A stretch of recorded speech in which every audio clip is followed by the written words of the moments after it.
ब्राह्मण का दाह संस्कार किया जा रहा था। रास्ते में उसकी विधवा पत्नी ने तुलसीदास जी को प्रणाम किया। तुलसीदास जी ने उसे सौभाग्यवती कहकर संबोधित किया। सौभाग्यवती का अर्थ होता है वह स्त्री जिसका पति जीवित हो।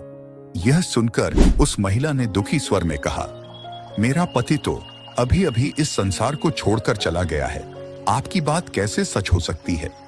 तुलसीदास जी ने शांत भाव से उत्तर दिया, जो वचन मेरे मुख से निकल चुका है वह असत्य नहीं हो सकता। उन्होंने भगवान राम का स्मरण किया, उनका नाम लिया और फिर से एक चमत्कार हुआ। मृत ब्राह्मण पुनः जीवित हो गया।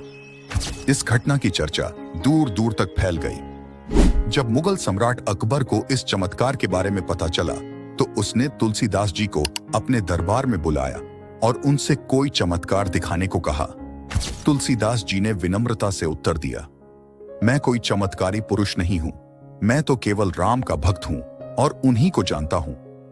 अकबर ने हंसते हुए कहा, अगर ऐसा है तो अपने राम को हमारे सामने प्रकट करो, हम भी उन्हें देखना चाहते हैं। तुलसीदास जी ने उत्तर दिया, भगवान श्री राम का दर्शन केवल सच्ची भक्ति और श्रद्धा से संभव है, किसी दबाव में नहीं।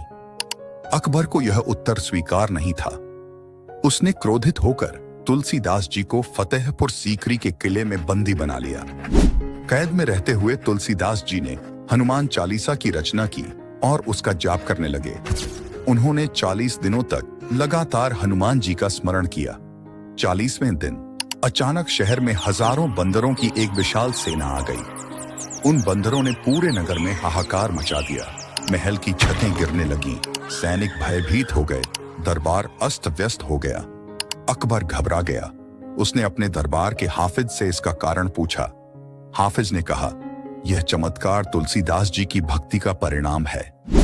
उनकी भक्ति ने हनुमान जी को प्रसन्न कर दिया है। यह सुनते ही अकबर को अपनी गलती का एहसास हुआ। उसने तुलसीदास जी से क्षमा मांगी और उन्हें तुरंत रिहा कर दिया।